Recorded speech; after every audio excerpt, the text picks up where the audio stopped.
دوستان عزیزم، درود و مهر. اسم این غذا کدو بره است، ولی حتی یه ذره گوشت هم توش نیست. یه غذای قدیمی فراموش شده از دل روستاهای گیلان که خیلی تا حالا اسمشو نشنیدین. میخوایم بدونید چرا با وجود نداشتن گوشت اینقدر خاص و خوش‌طعمه. تا آخر ویدیو همراه من باشید.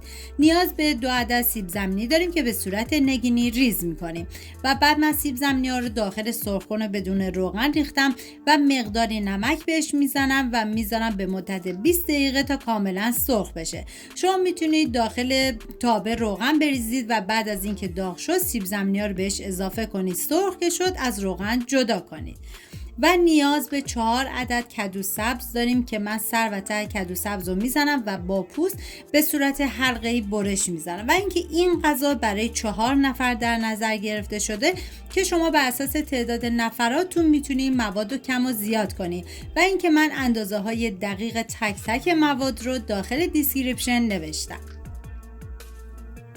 حالا داخل تابه مقداری من روغن کنجد ریختم و بعد از اینکه داغ شد کدوها رو بهش اضافه میکنم و میذارم تا کاملا سرخ بشه. و اینکه میتونید کدو سبزم داخل سرخ‌کن بدون روغن بذارید و تا کاملا سرخ بشه. این دیگه کاملا سلیقه‌ایه.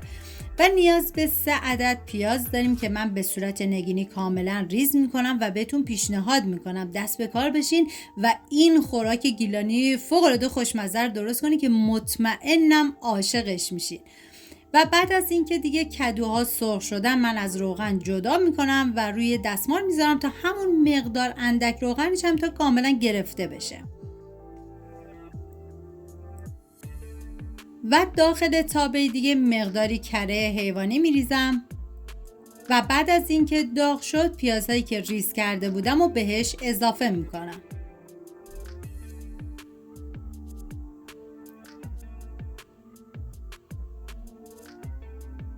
و هم میزنم و میذارم تا پیاز کاملا سرخ بشه.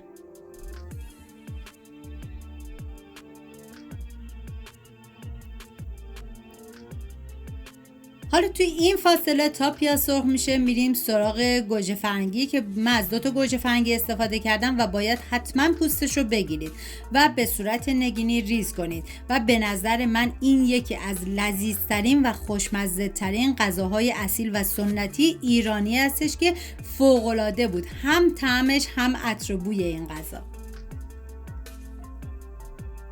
و نیاز به 4 حبه سیر دارین که من کاملا ریز میکنم و حتی میتونید سیر رم رنده کنید. عزیزانی هم که نمیخوان از سیر استفاده کنن میتونن از پودر سیر استفاده کنن، ولی سیر تازه عطر و طعمشو خوشمزه تر میکنه. سیر رو به پیاز اضافه میکنم و هم میزنم و میذارم تا سیر یه تفت خیلی مختصری بخوره. نیازی به تفت دادن بیش از حد نیستش. و حالا نوبت اضافه کردن ادویه هست، شامل نمک، زردچوبه، فلفل سیاه و پودر تخم گشنیز که تو رسیپی اصلیش پودر تخم گشنیز نبود، پس قابل حذفه. هم میزنم و میذارم ادویه ها تف بخورن و عطر ادویه ها آزاد بشه. و حالا سیب زمینی سرخ شده، کدوی سرخ شده بهش اضافه میکنم و هم میزنم و میذارم یه تفت مختصر بخورن تا مزه ها کاملا با هم دیگه مخلوط بشن.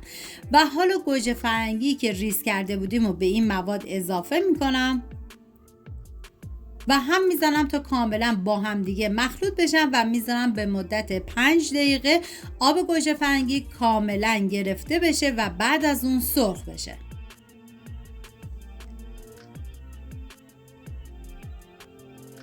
و ما نیاز به جعفری تازه داریم که من از یه دسته جعفری استفاده کردم و کاملا ریزش میکنم و سعی کنید که حتما از سبزی تازه استفاده بکنید. و میریم سراغ این خوراک خوشمزمون که دیگه اینجا کاملا گوجه ها سرخ شدن و آب اضافهش گرفته شده. من یه هم میزنم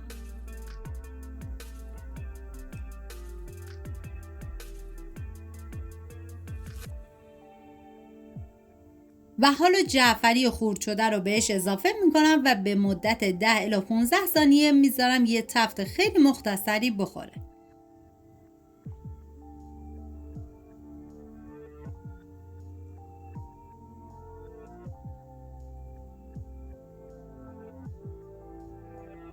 و ببینید برای این غذا برای هر نفر یه تخم مرغ میتونین اضافه کنید. برای این غذای من برای 4 نفره ولی من 2 تا تخم مرغ اضافه میکنم که تخم مرغ هم نمیزنیم، به صورت همینجور درسته میریزیم روی موادمون و سر تابه رو میذاریم تا تخم مرغ خودشو کاملا بگیره.